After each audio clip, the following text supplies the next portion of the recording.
Oui, effectivement, Benoît il est là depuis une semaine.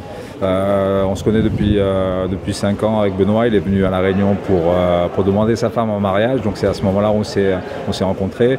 Et puis je suis de 15 ans son aîné. J'ai commencé le MMA beaucoup avant lui. Donc il m'a vu un petit peu sur mon parcours, etc. Donc du coup, on a un respect mutuel par rapport à ces deux générations-là. Donc, et il nous a fait le plaisir de venir sur une période où c'était un petit peu creux pour lui.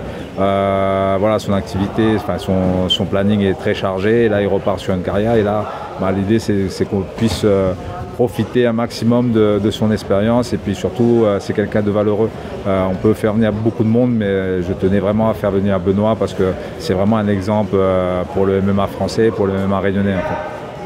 Et justement, en parlant de MMA réunionnais, et tu as parlé de ta carrière, justement, hein, donc à l'époque, parce que le MMA a évolué tellement vite, toi, à l'époque, c'était quand même assez, on va dire, en mi-souk, pour dire ça. Tu t'entraînais à Toulouse, tu as combattu au Cage Warrior, qui est l'une des plus grandes organisations européennes.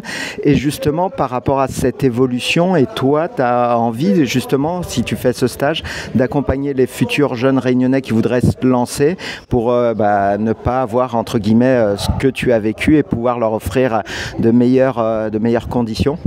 Oui, c'est pour ça que je suis revenu à La Réunion. Hein. J'aurais pu être dans le monde entier de par mon expérience et de par mon palmarès.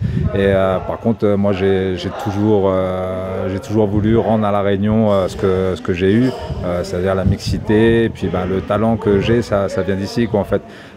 Donc voilà, l'idée c'est de rendre, c'est d'accompagner des jeunes qui je décèle a le potentiel pour devenir des très bons combattants, même des champions de l'UFC. C'est aussi d'accompagner des jeunes qui ne veulent pas être champions et qui ont envie de faire du sport leur métier ou sur tous les paramètres sportifs, c'est-à-dire cadre ou entraîneur ou bien aussi dans la communication. Aujourd'hui, on a un aspect, on voit bien avec le MMA que la communication est ultra présente et puis ça, il faut que soit les combattants ou le grand public soient conscients qu'il y a aussi un travail, c'est un métier, vous le savez bien dans vos métiers de journaliste, que la communication, il faut savoir parler, il faut savoir diffuser son message et aussi il faut savoir montrer ce qu'on sait faire.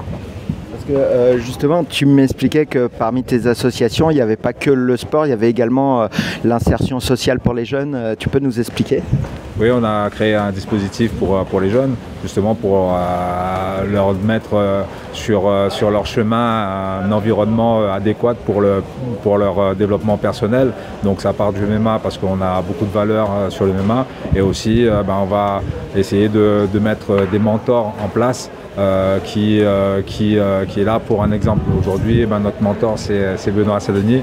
C'est un mentor de très grosse qualité. Après, on a beaucoup de chefs d'entreprise qui s'impliquent sur les gestions d'une carrière au niveau financier, au niveau organisationnel, mettre en place des objectifs.